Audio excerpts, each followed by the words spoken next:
He's like love, love, love, and music.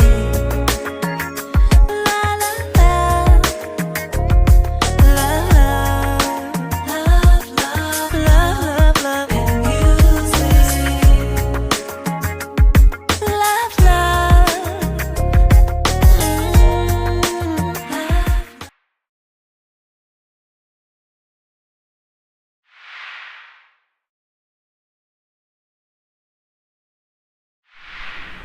Hello, hello, hello, everyone. Thank you for tuning in. I am Jay Lee. This is Jay Lee's Corner. This is my review for Insecure Season 3, Episode 3. It was a cool episode. Okay, I liked it. I get mixed feelings. Just a little bit of mixed feelings.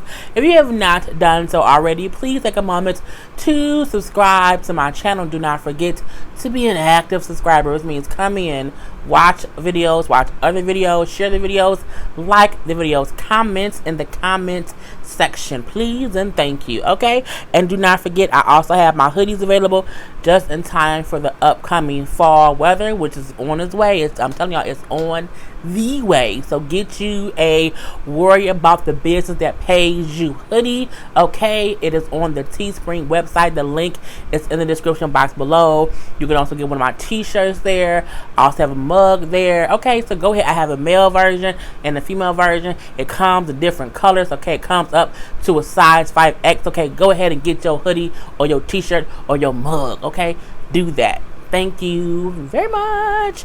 Anyway, so this particular episode, it starts, and I'm like, what's going on here? Okay, we see Issa and Daniel are sharing a bed. I'm like, what in the blue blazes? Okay, what is going on here? We see, she like how her neck be messed up, so that's why they're sharing the bed now. He got his side, she got her side. It's a whole buried in the middle, you know what I'm saying? And then as they switching pillows, he like, you got crumbs in the bed, you eating in bed.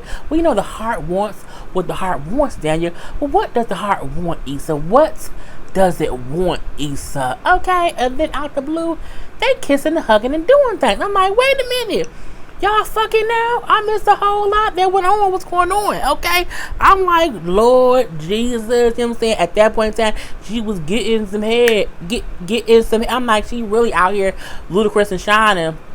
Y'all know Ludacris and Sean had that song, Get Some Head. But, you know what I'm saying? Daniel out there just eating the whole box, okay? And then as he eating the box, he hands her some hot Cheetos. I'm like, who want hot chips while they getting head? You shouldn't eat food at that point in time, especially hot Cheetos. Like, that just don't sound like it's going to be good for the throat. Anyway, we do see that she's actually daydreaming. And it was right at the point when he said, you know what I'm saying, what does the heart want, Issa? And she wakes up and she realized, the heart wants me to not be late for work. Gotta go! And then she leaves for work. Okay, now we see her and Molly are at the doggy grooming people or whatever. Molly's dog is getting groomed. And, Molly brings up how she's happy to be going to work. How it might be weird for her to be working with all black people because she's used to the other firm. So she asks Issa, well, how's your new job going? Like, what's going on with that? Oh, I have not started yet. And she's talking about the whole property manager thing. She's like, I don't know, if I'm going to do it or whatever. You know what I'm saying? I kind of like Daniel's place or whatever. It's kind of cool for me. And she's like, girl, look, you know what I'm saying? Don't be dumb or whatever. That's kind of crazy. You know what I'm saying? Why you want to keep on being on his couch? Well, technically I'm in the bed now, but we not having sex. Like, we just sleeping side by side, back to back or whatever, in the same bed because of my neck. Okay, my neck hurts. Okay, and Molly like, girl, it ain't smart, but you know what I'm saying, do what you gonna do. We then see Molly meets her new coworkers, okay, and they all black, and I'm like, Molly, you live with some happy around black people. I mean, I guess it's wonderful to be around all black people all the time, but sometimes it could get a little bit frustrating if you ask me. Okay, and so, we look like a whole McDonald's commercial. You do know McDonald's at one point in time, their commercial was just a whole bunch of black people. It was just a whole bunch of black people, okay? And so we see she gets her office. And, this is your office. Oh, it's so nice. And she's happy.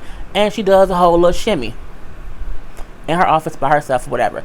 But we see as she's on her computer, looking to send some documents. She's like, oh, excuse me, assistant, the whatever girl name is. Can you have, some IT come install the program to like send this and this and this? Oh, we don't use that.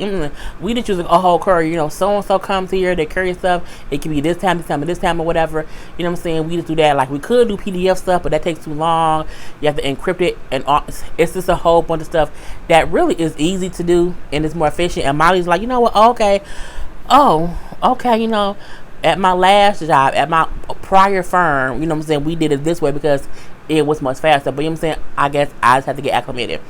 Oh, okay, well, bye. And so she realized, well, okay, that's a little thing that I have that was convenient with the white folk, and with the black folk, we ain't got that. But it is what it is. We then see Issa. Issa and Frida are at a job fair. Why? Because as Issa told her boss, we need to hire black people. Okay, so we need to get somebody in here who is of color. Okay, someone of a minority ethnicity. So they're at this recruitment fair looking to hire non-white people. Okay, and Frida like, well, I guess that's true, but we can't, like, it's kind of illegal to only hire someone because they're black. But I do agree. Issa, well, true, but we're not hiring white people. We have white people enough time. You're right. We have gave white people too much time. So we do see Issa, like a person or two did walk up or whatever, a whole black person. But Issa like, I'm gonna go get some lunch. So as she walks away, she sees another group that's there for the fair, and they got the kids is dancing or whatever, playing instruments and stuff. It was very, very creative, okay, and very engaging at that. And so Issa was like, oh my God, that's so amazing. So she goes to talk to that organization, and they bring up how they inspire kids to inspire kids, and they also expose kids to all different kinds of music, whether it's instruments, whether it's music itself, sounds, all that stuff, but just to have them looking at things differently or whatever. And so she's inspired too. Okay, this is a wonderful, great. And he like, well, are you looking for a job? Like, are you looking for work? Oh no, we have someone over here, and as he's saying that, he go Frida, Issa, we have a line. Oh my God, it was 2 goddamn people, just 2. Bitch, that's not a line. That's like call waiting. Okay, I'll leave it at that. Anyway, she's like, all right, let me get back over here. But it was really great meeting you. Again, she was inspired seeing that whole thing. So we see that whole thing. Now it's Daniel. Daniel don't realize that sometimes he need to kind of calm the fuck down. He's with Khalil working on some music or whatnot, and he's letting Khalil hear his beats. And Khalil like, that's cool. Like, it's really, really, he said it was a great beat. He did say it was a great beat. He said, however, old boy who we working for, like, he likes different stuff. So, like, I think you need to, like, take this away, take that away, do this and do that and do that. Daniel kind of felt like, the point of the beat was to be this or whatever. He like, I get that, but he looking for something different. So let me show you what we can do. He changed the beat up a little bit to where it was just less ballet-like. I can't think of the right word to say. But if you go to ballet, you hear the music of the ballet, it's what the ballet. It's that. He made it less that, more of a drum-heavy bass beat that the dude Spider will like. And Daniel like, oh, okay, I guess so. But he feel some kind of way. So from there we see Issa. Issa goes to look at the apartment that she was going to work at, be the whole property manager. And the guy like, well, yeah, you'll be in charge of making sure the little mailbox area is clean, and it's all kind of dirty and mail, and it just looks bad. Okay, it looks like ain't nobody cleaned it in months. Okay, and she's like, oh, okay. He also like, well, you don't really have experience like doing this job. Like, how do you even know how to work a plunger? And I'm like, but a plunger, like, does the property manager plunge shit? Like, isn't that like, wouldn't she call like maintenance? Is she maintenance? Because at where I'm at, like, we have a property manager, true, but when something goes wrong, like, they call it maintenance. The property manager ain't coming to plunge my toilet, like, for no reason. But she said, like, don't you just plunge it? Like, don't you just, like, plunge? I don't know. Like, I don't even own a plunger, because we have maintenance. And when something wrong, excuse me, maintenance, thank you. Anyway, So she's walking through the apartment or whatever, and I mean, it don't look too bad. It doesn't. It looks clean and stuff. It's a lot of wood, as she said. He like, you know what? She said, you know what? I'm confident that I can do this job. I can make it work. I can do what to do. And how much is it a month? Isn't it like, you know what I'm saying? I think it was like $15,000. Not that much, something like that. He said, yeah, but it's property manager working part-time, your rent will only be $750. She's like, say what now? Now see, when she said say what now, I didn't know if that was a good thing or a bad thing. I did not, but I'm thinking for LA, $750 probably was great, because I know people who live in LA and they pay like 15 grand. Okay, not 15, like $2,000. Okay, so yeah, I don't know. Anyway, so yeah, so we then see she does not make, because he said, do you want the job? And she's in the bathroom looking in the mirror. Now we know at Daniel's house, Daniel don't have a fucking mirror. He has a barbershop little hanging mirror thing, but not a mirror on the vanity. So in this place, she can see a mirror. She can talk to herself if she needs to. She can rap to herself if she needs to. But she does not answer the question on if she wants to take the job. So we then see her and Daniel at the laundromat. And so he complaining about Khalil changes the beat or whatever, how he don't like it or whatever. It's bullshit this, bullshit that. Cool. We see Issa having stopped some woman from taking her clothes. It's like, excuse me, but that's my dryer. Oh, I'm so sorry. And she moved over to the next one to get her clothes out. So Issa is talking or whatever, and she tells Daniel like, oh yeah, I got a whole new job or whatever. I'm going to be a property manager at this apartment complex, so I can move out because I'm going to be there being the property manager. He like, what? Really? That's a lot. You have the we got you. You have a lift, and what I'm saying. You even know how to be a property manager. Like, you've locked yourself out of my place 4 times. Well, technically 5, okay. But again, he like, what I'm saying, it's a lot or whatever. You're doing too much. Like, how about you just we keep it the same way. You know what I'm saying? You keep staying with me. Like I'm saying, don't worry about it. No, Daniel, I don't want to keep putting you out. I don't want to keep bumming. You're not bumming. You know what I'm saying? Don't worry about it. Just stay with me and move out when you able. Like, just don't rush it. Like, I like having you there. And they both smiling, and it's like, oh, okay. They want to keep doing things together, whatnot. Okay, cool. And as they smiling and vibing, like, you know what I'm saying, doing a little shimmy together, and we see the dude like, who the fuck stole my clothes?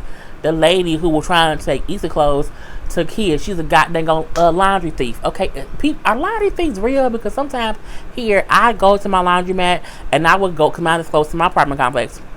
It's like a block or 2 down, and I would go down there, take my clothes in there, put them in the washer, come back home. Okay, I will either I'll come back home and then go back, or I will wait for the washer to finish, because it takes like 30 minutes, and then I will put stuff in the dryer for like an hour, because I want it to be dry, real fucking dry. And then I do go back home and I wait.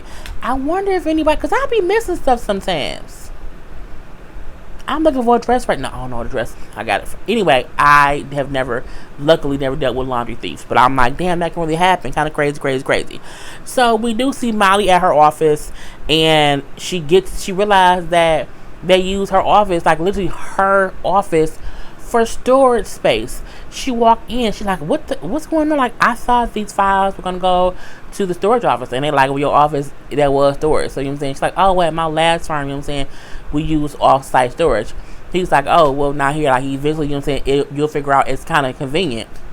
And I'm like, that's some bullshit. But she's like, okay, cool. So now all the girls out. Kelly's there.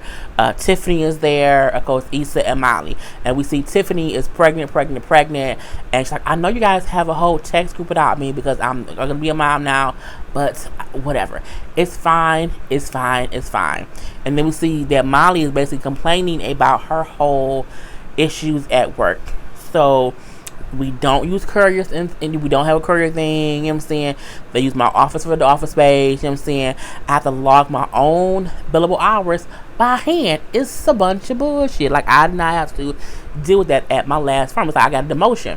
So Kelly said, girl, you get issues at the black firm, at the white firm, you run out of races to deal with. I'm like, it's true. You can't, when you leave one place, you sometimes will have to sacrifice one thing for the other. And you have to realize sometimes the grass ain't greener on the other side, girly. Sometimes things are easier at one employer because you have to deal with other little bullshit that don't matter, but you have the convenience of other shit, okay? And sometimes it's a wonderful thing. Anyway, my, like, I'm saying, I just feel like if you're gonna be a black law firm, like, be the best, like, don't be struggling. It's like, it's the equivalent of if you buy a big ass house but you can't afford to put no furniture in. I say that is true. Look, you should not be spending all your money on stuff. That's like buying a car but you can't afford the car insurance, or not even that, buying a car and you can't afford the maintenance on the car, or even buying a car you can't afford to put gas in. I knew someone who literally got a lease for a car and could not afford to put gas in it, and then they would just have people pay them to drive them around because they didn't have no fucking gas money. I'm like, that was the stupidest. You paying for a car that you can't afford to drive. It was repo later. Anyway, so what I'm saying, mommy said how she just gonna have to, they tell her how she has to be open to change, like, just be open to change, might just be open to the change. We then see Issa admit to them that she's going to probably just stay with Daniel and not take that apartment, because Kelly said, "Girl, I found another apartment for you. It's costs this amount of money. It's in a price range. It don't have a bathroom, like, it has a half bath, meaning it does not have like a shower, but it's a YMCA down the street. You can take a bath at like after 6 p.m. She's like, "No, I'm okay. I'm gonna stay with Daniel or whatever. It's fine. It's fine. It's fine." They're like, "Girl, why would you do that?" She like, it's fine. We're communicating now. We're getting on better terms. Like, she thinking it's all good to the good. She don't really need to leave. They're like, "Girl, don't." You don't stay. Like, you and Daniel always have some kind of problem come here or there. Like, y'all good right now, but y'all always end up getting into it. Not this time. Like, I can really see him for who he is. Kelly dumbass gonna say that's because you don't have nut in your eye. I say, Lord Jesus, you don't. When she said, I was like, she just said she ain't got nut in her eye. And yes, nuts in her eye. I'm like, Lord, no. And they tell, like, look, we just don't want you to get caught up in something crazy, meaning y'all good right now and you might give up these apartments that you can really, really get into, and if y'all get beefed out, like, you'll be ass out. Like, he can put you out at any time. Like, don't stay there because things are good right now. Like, just don't do it. So we do see they have hired a black girl at Issa's job, okay?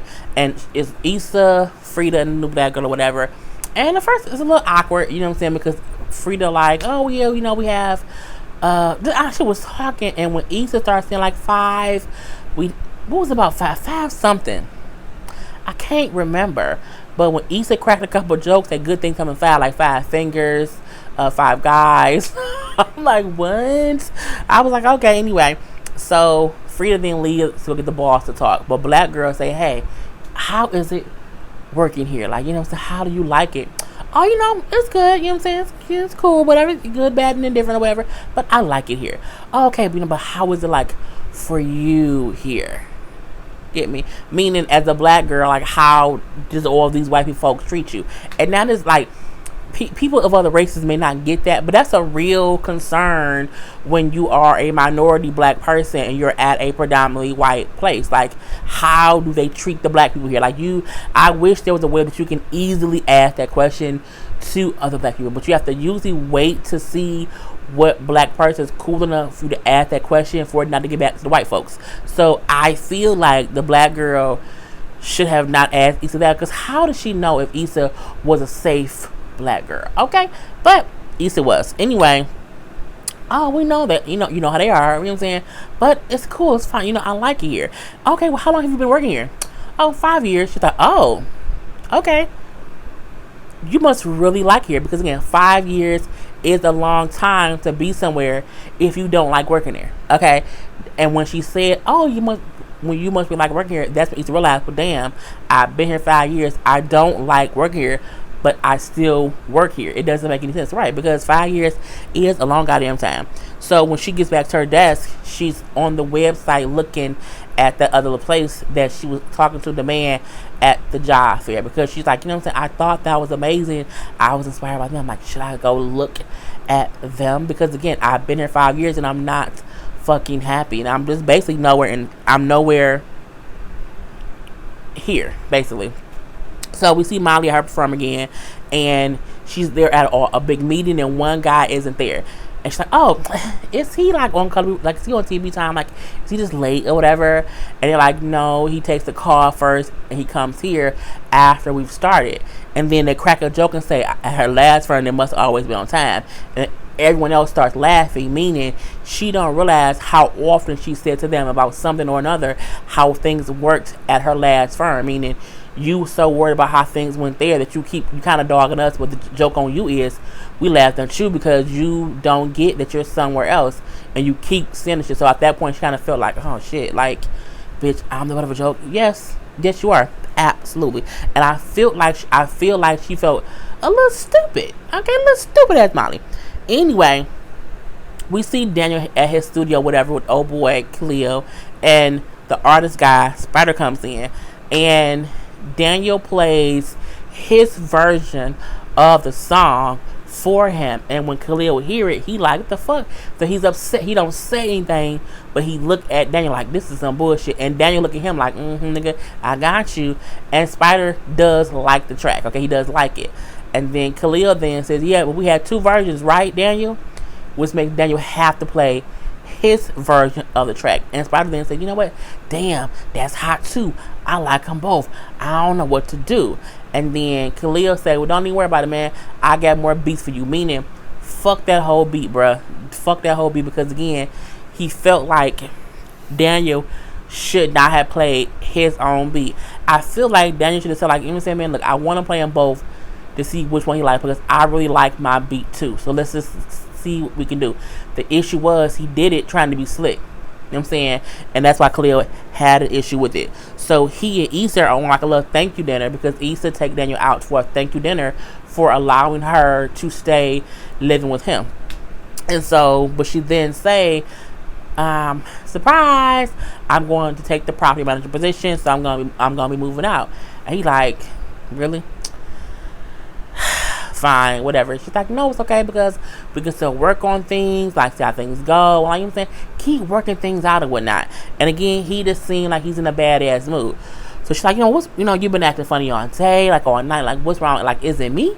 He like, nah, I know some bullshit with Khalil, like who was at a section or whatever, and he got mad at me for playing my version of a beat instead of the version that we agreed on, which was his edit of the beat. And then she's like, well, you know what I'm saying? Don't he know what Spider like, you know, shouldn't you have talked to him first, whatever? Like, maybe just go apologize or whatever, and that way y'all can kind of fix it so that y'all can still work together. He laughed. That's funny, you know, you giving me work advice. What does that mean? Well, Issa, you know what I'm saying, you know what I'm saying, you don't care about what you do, like, at all. And she's like, are you fucking serious?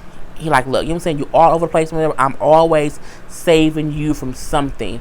She was like, that's how the fuck you feel, bruh? And when he said, I'm looking like, damn, I'm always saving you from something. Technically, you're not. Like, you can, when she got back with you, whatever y'all cooked up at that party a long time ago, shit went wrong at that point.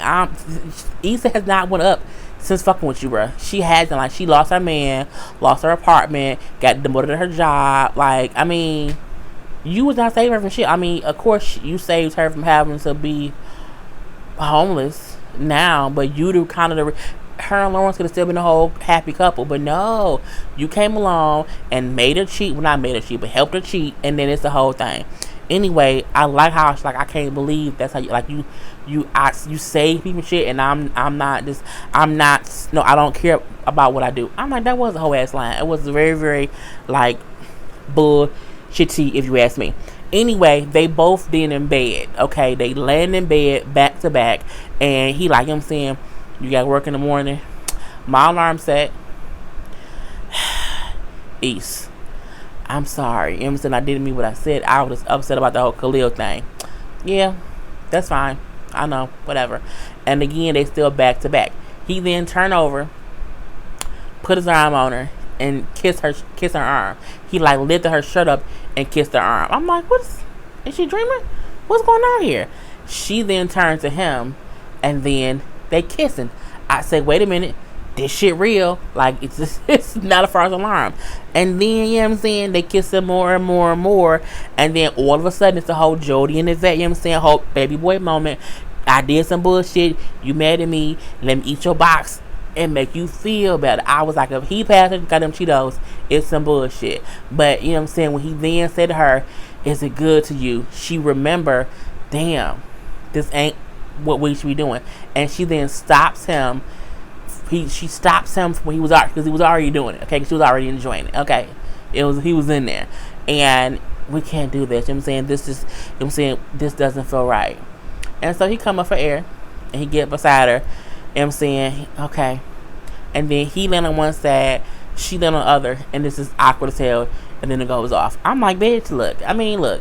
Don't start nothing you can't finish. I will let you know when you done. We can't do that no more. Anyway, I'm done. Have a good night. Bye.